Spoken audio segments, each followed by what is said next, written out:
تمام دیکھنے اور سننے والے ہماری پیاری پیاری دوستوں کو السلام علیکم ورحمۃ اللہ وبرکاتہ۔ پیارے دوستوں، آج ہم آپ سبھی کو بابری مسجد کے حوالے سے ایک بابری مسجد کا کرشمہ سنانے والے ہیں۔ آپ سبھی لوگ کامنٹ باکس میں ایک بار اللہ اکبر ضرور لکھ دیجئے اور اس پیاری سی ویڈیو کو دل سے لائک ضرور کر دیجئے۔ بابری مسجد کے اس واقعے کو سننے کے بعد انشاءاللہ ہر مسلمان خوشی سے جھومنے والا ہے۔ تو آئیے جانتے ہیں بابری مسجد کا کون سا کرشمہ سامنے آیا ہے، جس کا جاننا ہر ایک مسلمان کے لیے بہت ضروری ہے۔ بے شک بابری مسجد قیامت تک وہی رہے گی۔ کون کون چاہتا ہے وہ اس چینل کو سبسکرائب کر کے دل سے لائک کر کے اور کامنٹ میں ہمیں ضرور بتائے، اور اس ویڈیو کو پورا دیکھنا ہر مسلمان کے لیے بہت ضروری ہے۔ بابری مسجد کے اس کرشمے کی گواہی مسلمان نہیں بلکہ غیر مسلم دے رہی ہیں، اسی لیے یہ ویڈیو بہت زیادہ خاص ہے۔ میرے پیارے دوستوں، ہم آپ کو شروعات سے بتاتے ہیں کہ بابری مسجد کیسے بنی اور پھر کیا کیا حادثے پیش آئے اور اسی بیچ کیا کیا دیکھنے کو ملا، اور آپ سبھی کو بتا دیں کہ بابری مسجد کی جو تعمیر ہوئی وہ 1527 میں ہوئی تھی۔ تو میرے پیارے دوستوں، بابری مسجد لگاتار 465 سال اپنی جگہ پر کھڑی رہی، قائم رہی، یقیناً برقرار رہی، لیکن 1992 میں کچھ راج نیتا اپنی سیٹ کو گرم کرنا چاہتے تھے۔ اسی بنیاد پر بابری مسجد کو شہید کروا دیا، جس کی وجہ سے نہ جانے کتنا بڑا نقصان دیکھنے کو ملا۔ یہ ہم سبھی جانتے ہیں کہ بڑے بڑے حادثے دیکھنے کو ملے ہیں جن کو دیکھ کر یقیناً روح کانپ جاتی ہے۔ میرے پیارے دوستوں، وہ جو راج نیتا تھے انہوں نے اپنی سیٹ کو گرم کرنے کے لیے بابری مسجد کو نعوذ باللہ شہید کروا دیا تھا، لیکن ان کے اس غلطی کی وجہ سے نہ جانے کتنے معصوم بچوں کی جانیں چلی گئیں، جو کہ بڑے افسوس کی بات ہے۔ میرے پیارے دوستوں، اگر بابری مسجد کے حوالے سے بات کی جائے، اگر اتہاس میں کوئی اتنا بڑا اور لمبا کیس چلا ہے تو یقیناً نظر میں جو آتا ہے وہ بابری مسجد کا ہی کیس ہے۔ اور میرے پیارے دوستوں، میرے بھائیوں، میری ماؤں بہنوں، آخر کار 2019 میں اس کا فیصلہ آ ہی گیا تھا۔ جیسا کہ آپ سبھی جانتے ہیں کہ بابری مسجد کی جو زمین تھی وہ ہندو سنگٹھن کو دے دی گئی تھی۔ اس کے علاوہ بابری مسجد کی جگہ پر 5 ایکڑ زمین دی گئی تھی۔ مسلمانوں کے لیے ایودھیا میں 5 ایکڑ زمین دی، جہاں پر مسلمان چاہیں تو مسجد بنائیں یا پھر کچھ اور بنائیں۔ میرے پیارے دوستوں، میرے بھائیوں، میری ماؤں بہنوں، اس 5 ایکڑ زمین کو لے کر کوئی بھی مسلمان خوش نہیں تھا، لیکن سپریم کورٹ کا جو فیصلہ تھا اس فیصلے کو مانتے ہوئے انہوں نے اس زمین کو قبول کر لیا۔ اور میں آپ کو بتا دوں کہ اس 5 ایکڑ زمین کے اوپر ہاسپٹل بھی بننے جا رہا ہے، ساتھ ہی ساتھ ایک مسجد بھی بننے جا رہی ہے۔ اب ہم کرشمہ کے حوالے سے بات کر لیتے ہیں، جو کہ ایک بہت ہی بڑا کرشمہ تھا، اور وہ دیکھنے کو ملا ہے ایودھیا کے اندر، یعنی کہ اس جگہ جہاں بابری مسجد کو شہید کیا گیا تھا، اسی سرزمین کے اوپر جہاں پر مسجد تھی۔ میرے پیارے دوستوں، یہ راز سامنے نہیں آتا اگر بابری مسجد شہید نہیں ہوتی تو۔ لگاتار 465 سالوں سے جس جگہ پر بابری مسجد کھڑی ہوئی تھی وہ جگہ کوئی معمولی جگہ نہیں تھی، یعنی کہ میرے پیارے دوستوں، میرے بھائیوں، میری ماؤں بہنوں، بابری مسجد کی جگہ پر مندر بنانے کے لیے اس جگہ کی کھدائی کی گئی۔ میرے پیارے دوستوں، 200 فیٹ کی گہرائی پہ ایک ندی سامنے آئی ہے، یعنی کہ بابری مسجد کی تعمیر کے اندر کوئی آدھونک ٹیکنالوجی کا استعمال نہیں کیا گیا تھا۔ نیچے ندی ہونے کے باوجود، ریتیلی زمین ہونے کے باوجود، اس کے اوپر لگاتار 465 سالوں سے بابری مسجد وہیں پر کھڑی تھی۔ بے شک یہ اللہ کا ایک بہت ہی بڑا کرشمہ ہے۔ میرے پیارے دوستوں، جب رام مندر کی تعمیر کے لیے اس جگہ کی کھدائی کی گئی تاکہ زیادہ زمین کے نیچے پلر ڈال سکیں، جس کی وجہ سے رام مندر کی جو بنیاد ہو وہ مضبوط ہو سکے، جس کی بنیاد پر رام مندر سالوں سال کھڑا رہ سکے۔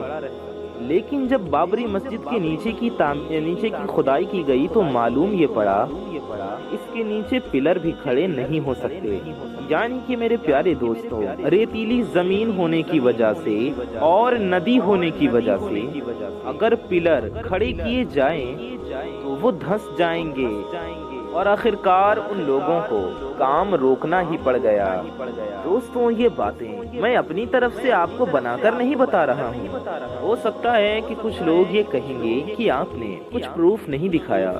میرے پیارے دوستوں، اس خبر کو NDTV نیوز چینل کے اوپر دکھایا گیا تھا، اس کے علاوہ بہت سارے نیوز چینلز کے اوپر دکھایا گیا تھا۔ یہ دکھایا گیا ہے کہ یہ چیز رام مندر کا کام رک چکا ہے صرف اس وجہ سے کہ جس جگہ پر بابری مسجد تھی اس کے نیچے ریتیلی زمین ہے، ندی ہے، جس کی وجہ سے پلر کھڑے نہیں ہو پا رہے ہیں۔ تو میرے پیارے دوستوں، یہ بات سامنے آنے کے بعد وہاں جتنے بھی لوگ موجود تھے، جتنے بھی انجینئرز موجود تھے، وہ سبھی کے سبھی دنگ رہ گئے، اور وہ یقیناً پریشان ہو کر رہ گئے کہ جس کی وجہ سے انہیں کام روکنا پڑ گیا۔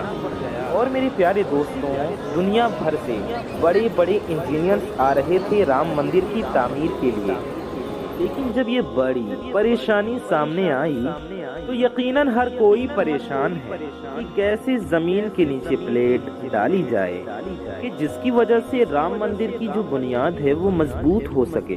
میرے پیارے دوستوں، اللہ تبارک و تعالی قرآن کریم میں ارشاد فرماتا ہے، ان اللہ علی کل شیء قدیر، بے شک اللہ ہر شے پر قادر ہے۔ جی بے شک ہر مسلمان کا یہ ایمان ہے کہ اللہ تعالیٰ ہر شے پر قدرت رکھتا ہے، وہ جو چاہے کرے، اس کے لیے کچھ بھی ناممکن نہیں، اور وہ جو کرتا ہے وہ یقیناً بہتر ہی کرتا ہے۔ میرے پیارے دوستوں، سوچنے والی بات تو یہ ہے، بابری مسجد جس جگہ پر کھڑی ہے اس کے نیچے ندی گزر رہی ہے۔ میرے پیارے دوستوں، بے شک یہ قدرت کا ایک بہت ہی بڑا کرشمہ ہے۔ بے شک ندی کے اوپر جو بابری مسجد تھی وہ 465 سالوں تک برقرار رہی۔ اگر اس کو شہید نہ کیا جاتا تو وہ بے شک ہزاروں سالوں تک ویسے ہی رہتی۔ جو ہوا وہ اچھا نہیں ہوا۔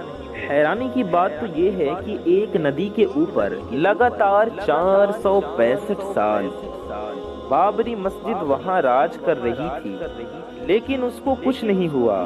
لیکن جب اس جگہ پر رام مندر بنانے کی بات آئی تو بڑی پریشانی سامنے آ رہی تھی۔ اللہ جانے اس کا کیا مطلب ہو سکتا تھا، لیکن جو خبر سامنے آئی تھی، جو کرشمہ سامنے آیا تھا، وہ مجھے لگا کہ آپ سے ضرور بتانا چاہیے۔ اور اس چیز کی گواہی مسلمان نہیں دے رہے تھے، بلکہ اس چیز کی گواہی تو غیر مسلم بھی دے رہے تھے، اور یہ بات کہہ رہے تھے کہ اگر 100 فیٹ سے اوپر بھی پلر لگایا جائے مضبوطی کے لیے تو وہ جو پلیٹ ہیں وہ دھس سکتی ہیں۔ تو میرے پیارے دوستوں، یہ قدرت کا کرشمہ نہیں تو اور کیا ہے؟ بابری مسجد کا کرشمہ نہیں ہے تو پھر کیا ہے؟ اس کو ہم کیا سمجھے؟ میرے پیارے دوستوں، بابری مسجد کے حوالے سے جو کرشمہ تھا، جو واقعہ تھا، وہ میں نے آپ کو بتا دیا، لیکن میں آپ سے ایک بات اور کہنا چاہوں گا کہ جسے جاننا ہر ایک مسلمان کے لیے بے حد ضروری ہے، اور اس پر عمل کرنا بھی ہر ایک مسلمان کے لیے بہت زیادہ ضروری ہے۔ میرے پیارے دوستوں، ہم بابری مسجد کرتے رہتے ہیں، لیکن ہمارے محلوں کے اندر جو مساجد ہیں، جو مسجدیں ہیں، وہ ویران ہو رہی ہیں۔ اگر ہم جا کر اپنے گاؤں کی، اپنے محلوں کی مسجدوں کو دیکھیں، 1 سے 2، 2 سے 3، 3 سے 4، 4 سے 5 صفحے ہی دیکھنے کو ملیں گی۔ بے شک نماز تو یقیناً ہر مسلمان پر فرض ہے، ہونا تو یہ چاہیے تھا کہ پوری مسجد نمازیوں سے بھری رہے، جیسے جمعے کے دن بھری رہتی ہے۔ ایک وقت کی نماز بھی یقیناً معاف نہیں ہے، لیکن اس کے باوجود ہمارے محلے کے اندر جو مسجد ہوتی ہے، پانچوں ٹائم ویران رہتی ہے۔ کبھی کبھی تو امام کے علاوہ 1-2 لوگ ہی نماز پڑھنے والے ہوتے ہیں، 1 یا 2 صفیں نظر آتی ہیں۔ میرے پیارے دوستوں، جمعے کے دن جو پوری مسجد بھری نظر آتی ہے، اور یہاں تک کہ جو باہر راستے ہوتے ہیں وہ جام نظر آتے ہیں۔ جو تعداد جمعے کے دن رہتی ہے وہی تعداد اگر جمعے کے دن نماز پڑھنے کے لیے ہوتی، روزانہ نماز پڑھنے کے لیے ہوتی، تو میرے پیارے دوستوں بابری مسجد شہید نہیں ہوتی، کیونکہ میرے پیارے دوستوں بابری مسجد میں جب آخری بار نماز پڑھی گئی وہ 1949 میں پڑھی گئی تھی، اور تب سے لے کر 1992 تک کوئی نماز نہیں پڑھی گئی تھی۔ ویڈیو پسند آنے پر نہ صرف ویڈیو کو لائک کریں بلکہ اپنے تمام دوستوں میں، رشتہ داروں میں، اپنے قریبی لوگوں کے ساتھ ضرور شیئر کریں، اور بابری مسجد سے محبت کرتے ہیں تو دل سے اس ویڈیو کو ایک لائک ضرور کر دیں، اور ہماری اس پیاری سی یوٹیوب چینل کو سبسکرائب کر کے بیل آئیکن ضرور دبا دیں اور ہم سے جڑ جائیں۔ پیاری دوستوں جب انسان کا وقت بدلتا ہے تو اللہ تعالی فقیر کو بادشاہ اور بادشاہ کو فقیر بنا دیتا ہے۔ کب کس انسان کا وقت بدل جائے اس بارے میں کچھ نہیں کہا جا سکتا، مگر اب سوال یہ اٹھتا ہے کہ اگر کسی انسان کا وقت بدلنے والا ہو، اگر کسی انسان کا اچھا وقت شروع ہونے والا ہو تو اسے اپنا اچھا وقت شروع ہونے سے پہلے اپنی زندگی میں کون کون سی نشانیاں دیکھنے کو ملتی ہیں، یعنی کہ آپ اس بات کا اندازہ کیسے لگا سکتے ہو کہ آپ کا اچھا وقت شروع ہونے والا ہے؟ اگر آپ بھی ان نشانیوں کے بارے میں جاننا چاہتے ہو تو آپ آخر تک اس ویڈیو کو پورا ضرور دیکھیں، کیونکہ میرے پیارے دوستوں آج ہم حضرت علی رضی اللہ تعالی عنہ کے حوالے سے 5 ایسی نشانیوں کے بارے میں بتانے والے ہیں جو کہ انسان کو اچھا وقت شروع ہونے سے پہلے دکھائی دیتی ہیں، یعنی کہ اگر کسی بھی انسان کو ان 5 نشانیوں میں سے ایک بھی نشانی دیکھنے کو مل جائے تو اس انسان کو فوراً یہ سمجھ جانا چاہیے بہت ہی جلد اس کا اچھا وقت شروع ہونے والا ہے۔ بس آپ سب سے ایک چھوٹی سی گزارش ہے کہ اس ویڈیو کو دل سے لائک کر کے اپنے تمام دوستوں میں ضرور شیئر کریں تاکہ تمام لوگ ان باتوں کو جان سکیں۔ تو آئیے یہ پیاری ویڈیو شروع کرتے ہیں۔ ایک مرتبہ ایک شخص حضرت علی رضی اللہ تعالی عنہ کی بارگاہ میں حاضر ہوا اور دستے ادب جوڑ کر نہایت ادب کے ساتھ عرض کرنے لگا، یا علی، کوئی انسان پہلے یہ کیسے جان سکتا ہے کہ اس کا اچھا وقت شروع ہونے والا ہے؟ یعنی کہ انسان کا اچھا وقت شروع ہونے سے پہلے اس انسان کو کون کون سی نشانیاں، کون کون سی علامتیں دیکھنے کو ملتی ہیں۔ اتنا سننا تھا کہ حضرت علی رضی اللہ تعالی عنہ نے ارشاد فرمایا، اے شخص یاد رکھنا، اللہ تعالیٰ انسان کا وقت بدلنے سے پہلے 5 نشانیوں کو ظاہر فرماتا ہے جنہیں دیکھ کر انسان کو سمجھ جانا چاہیے کہ بہت جلد اس کا وقت بدلنے والا ہے اور اس کا اچھا وقت شروع ہونے والا ہے۔ یہ سن کر وہ شخص عرض کرنے لگا، یا علی، وہ 5 نشانیاں کون کون سی ہیں جو کہ انسان کا اچھا وقت شروع ہونے سے پہلے انسان کو دکھائی دیتی ہیں؟ اس پر حضرت علی رضی اللہ تعالی عنہ نے فرمایا، اے شخص یاد رکھنا، وہ 5 نشانیاں یہ ہیں۔ نمبر 1، فجر کے وقت آنکھ کھل جانا۔ میرے پیاری دوستوں، میرے بھائیوں، میری ماؤں بہنوں، حضرت علی رضی اللہ تعالی عنہ نے ارشاد فرمایا کہ جب انسان کی آنکھیں صبح فجر کی نماز کے وقت، صبح فجر کے وقت کھل جائیں اور اس کے دل میں اللہ کی عبادت کا شوق پیدا ہو جائے، یا پھر اس انسان کو یہ محسوس ہونے لگ جائے کہ اللہ پاک اسے کسی اور راہ کی طرف لے کر جا رہا ہے، تو ایسے انسان کو فوراً سمجھ جانا چاہیے کہ اس کی قسمت کا دروازہ کھلنے والا ہے، یعنی کہ اس کا وقت بدلنے والا ہے اور بہت ہی جلد اس کا اچھا وقت شروع ہونے والا ہے۔ اسے اللہ کی طرف سے کامیابی اور نئی راہ ملنے والی ہے۔ فجر کے وقت اٹھنے والوں کو اللہ پاک کامیابی عطا فرماتا ہے۔ اس لیے میرے پیارے دوستوں، میرے بھائیوں، میری ماؤں بہنوں، اگر آپ کی بھی فجر کے وقت آنکھیں کھلنا شروع ہو جائیں اور آپ کے دل میں بھی اللہ پاک کی عبادت کا شوق پیدا ہونا شروع ہو جائے تو آپ فوراً سمجھ جائیں کہ آپ کا اچھا وقت آنے والا ہے۔ نمبر 2، جس کو دین کی سمجھ ہو جائے۔ پیارے دوستوں، حضرت علی رضی اللہ تعالی عنہ نے ارشاد فرمایا، جسے اللہ پاک دین کی سمجھ عطا کرتا ہے اسے اپنا محبوب بنا لیتا ہے۔ یاد رکھنا کہ میں نے اللہ کے رسول صلی اللہ تعالی علیہ وآلہ وسلم سے سنا ہے کہ اللہ تعالی دنیا تو سب کو عطا کرتا ہے، لیکن دین کی سمجھ اللہ پاک اسے ہی عطا کرتا ہے جو کہ اللہ کا محبوب بندہ بن جاتا ہے۔ پھر ایسے شخص کے اندر اللہ پاک کی محبت، رسول اللہ کی محبت، ولیوں کی محبت اور قرآن پاک کی تلاوت کا شوق، عبادت کا شوق بڑھ جاتا ہے، پیدا ہو جاتی ہے۔ اے شخص یاد رکھنا، یہی وہ چیز ہے، یہی اس بات کی نشانی ہے جس سے کوئی بھی انسان یہ اندازہ لگا سکتا ہے کہ اس کا وقت بدلنے والا ہے اور اس کا اچھا وقت شروع ہونے والا ہے۔ نمبر 3، جو کہ آزمائشوں میں صبر کرنے لگ جائیں۔ میرے پیارے دوستوں، میرے بھائیوں، میری ماؤں بہنوں، حضرت علی رضی اللہ تعالی عنہ نے ارشاد فرمایا، اللہ پاک جسے اپنا محبوب بندہ بناتا ہے اسے تھوڑی آزمائشوں میں بھی ڈال دیتا ہے۔ اللہ تعالیٰ جب کسی انسان کو اپنا پیارا بناتا ہے تو اس کی تھوڑی سی آزمائش بھی کرتا ہے۔ بے شک اللہ پاک ہر شے جانتا ہے، ہر چیز اس کے علم میں ہے، تو یہ بندے کو آزماتا ہے کہ میرا بندہ میرے فیصلے پر راضی ہے یا نہیں۔ یاد رکھنا، جو اللہ کے فیصلوں پر راضی ہو جائے اللہ پاک اسے دنیا میں بھی راضی کرتا ہے اور آخرت میں بھی راضی کرتا ہے۔ اور جو اس وقت شیطان کی باتوں میں آ جائے اور نعوذ باللہ یہ سوچنے لگ جائے کہ میرے ساتھ میں ایسا کیوں ہو رہا ہے، یہ کیوں ہو رہا ہے، میں تو بڑا نیک انسان ہوں، میں نماز بھی پڑھتا ہوں، اللہ پاک کی عبادت بھی کرتا ہوں، پھر بھی مجھے یہ پریشانیاں کیوں آ رہی ہیں۔ بہت سے لوگ دکھ اور مصیبت میں، آزمائش میں ایسا ہی سوچتے ہیں، الا ماشاء اللہ، تو ایسا ہرگز نہیں سوچنا چاہیے اور نہ شکری کے الفاظ، شکوے کے الفاظ زبان پر ہرگز نہیں آنے چاہیے۔ میرے پیارے دوستوں، میری ماؤں بہنوں، آپ سب یاد رکھیے، کسی بھی مسلمان کو ایسا ہرگز نہیں سوچنا چاہیے، ہمیشہ اللہ پاک کے فیصلوں پر راضی رہنا چاہیے اور یہ یاد رکھنا چاہیے کہ اللہ جو بھی کرتا ہے وہ بہتر ہے۔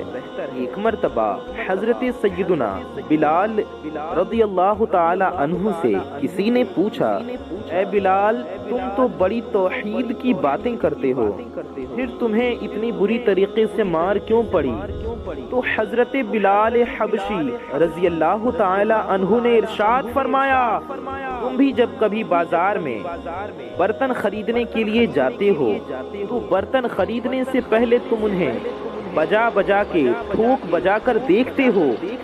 بے شک اللہ پاک نے مجھے بھی آزمایا اور میں اللہ پاک کی رضا پر راضی رہا اور آزمائش میں صبر کی تو اللہ نے آج مجھے یہ مرتبہ عطا کیا ہے۔ میرے پیارے دوستوں، پیارے مسلمانوں، یاد رہے کہ حضرت بلال وہی صحابی ہیں کہ جب اللہ کے پیارے نبی صلی اللہ تعالی علیہ وآلہ وسلم معراج پر تشریف لے گئے تو آپ کو کسی کے قدموں کی آہٹ سنائی دی۔ یہ دیکھ کر حضرت جبرائیل علیہ السلام سے آپ نے فرمایا، اے جبرائیل، یہ شخص کون ہے، یہ کس کے قدموں کی آواز ہے؟ تو حضرت جبرائیل علیہ السلام نے عرض کی، یا رسول اللہ، یہ حضرت بلال رضی اللہ تعالی عنہ ہے۔ جب نبی پاک صلی اللہ علیہ وسلم معراج کے سفر سے واپس تشریف لے آئے تو آپ نے حضرت بلال رضی اللہ تعالی عنہ سے پوچھا، اے بلال، تم ایسا کون سا عمل کرتے ہو حضرت بلال نے مسکراتے ہوئے عرض کی، یا رسول اللہ صلی اللہ علیہ وسلم، آپ نے ہی تو بتایا تھا۔ تو حضور پاک صلی اللہ علیہ وسلم نے فرمایا، میں نے تمہیں کیا بتایا تھا؟ تو عرض کی کہ یا رسول اللہ، آپ نے ہی فرمایا تھا کہ ہر وقت باوضو رہا کرو۔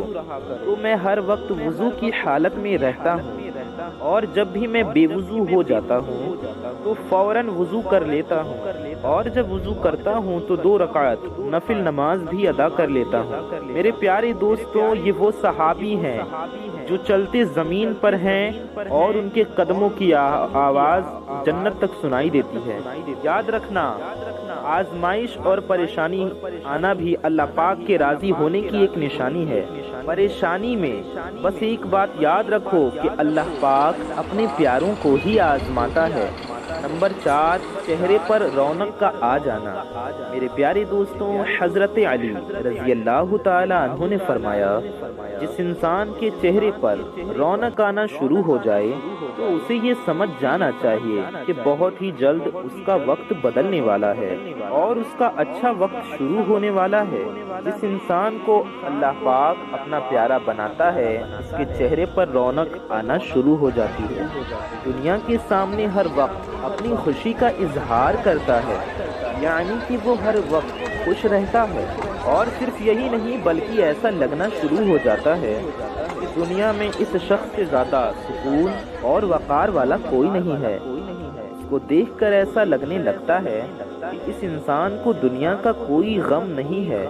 دوستوں، جب انسان ہر وقت خوش رہنا شروع ہو جاتا ہے، اس کے چہرے پر ہر وقت مسکراہٹ دکھائی دینا شروع ہو جاتی ہے، اور جو اپنے غصے پر قابو کرنے لگتا ہے، تو ایسے انسان کو فوراً یہ سمجھ جانا چاہیے کہ اس کی زندگی میں خوشیوں کی بارش ہونے والی ہے، اس کا بہت جلد وقت بدلنے والا ہے۔ اور پھر ایسا انسان جس بھی چیز کے بارے میں سوچتا ہے، اللہ پاک سے خوب زیادہ عطا فرماتا ہے۔ نمبر 5، جس کے خرچے میں کمی آ جائے۔ میرے پیارے دوستوں، حضرت علی رضی اللہ تعالی عنہ نے ارشاد فرمایا، انسان کے خرچے میں کمی آنے لگ جائے اور اس کے رزق میں برکت ہونا شروع ہو جائے تو اسے یہ سمجھ جانا چاہیے کہ اس کا وقت بہت جلد بدلنے والا ہے، اس کا برا وقت جانے والا ہے اور اچھا وقت آنے والا ہے۔ پھر ایسے انسان کے حلال کمائی میں برکت ہونی شروع ہو جاتی ہے، پھر چاہے وہ لوگوں پر کتنا ہی خرچ کیوں نہ کرے، کبھی اس کے مال و دولت میں کمی نہیں آتی ہے۔ اے شخص، یہ بھی یاد رکھنا کہ جس انسان کا دل روشن ہو جاتا ہے، یعنی کہ جو شخص صرف اللہ پاک سے ہی امید رکھتا ہے، اس کے پاس کچھ ہو یا نہ ہو، وہ کبھی بھی اللہ پاک سے شکوہ شکایت ناشکری نہیں کرتا، اور جو یہ کہتا ہے کہ اللہ پاک جو بھی کرتا ہے وہ بہتر کرتا ہے، تو ایسے بندے سے اللہ پیار کرتا ہے۔ میری پیاری دوستوں، جیسے ہی چناؤ نزدیک آتے تھے تو بابری مسجد کا معاملہ سرخیوں میں آیا کرتا تھا۔ کچھ لوگ یہ کہتے ہیں کہ یہاں مندر تھا۔ آج ہم آپ کو بابری مسجد کا سچ بتانے والے ہیں۔ اس ویڈیو کو آپ سب آخر تک ضرور دیکھیں، آپ خود ہی سمجھ جائیں گے کہ مسجد کی سچائی کیا ہے۔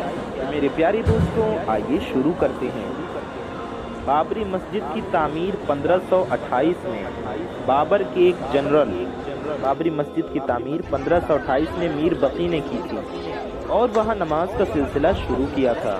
بابر نامہ میں مندر کو توڑنے کا کہیں بھی ذکر نہیں ہے، اور اس کے علاوہ یہاں پر مندر ہونے کی کوئی تاریخ، کوئی اتہاس بھی موجود نہیں ہے۔ دوستوں، اس کے علاوہ یہاں پر 1575 میں تلسی داس نے رام چرت مانس لکھی، مگر کسی بھی مندر کو توڑ کر مسجد بنانے کا ذکر یہاں پر بھی نہیں کیا گیا۔ دوستوں، بابر کی برائی کرنے والے اس دور کے گرو نائک نے بھی مندر کا کہیں بھی ذکر نہیں کیا، جبکہ نانک نے جہاں پر بابری مسجد تھی وہاں کچھ سمے بھی ایودھیا میں بتایا تھا۔ نمبر 4، 1857 میں بابری مسجد کے بغل میں ایک دیوار اٹھا کر خالی پلاٹ میں سے ایک حصہ ہندوؤں کو دے دیا گیا۔ 1883 میں مئی مہینے میں ہندوؤں نے اس حصے میں مندر بنانا چاہا، مگر گورنمنٹ نے اس جگہ پر مندر بنانے کی پرمیشن نہیں دی۔ دوستوں، 1885 میں 24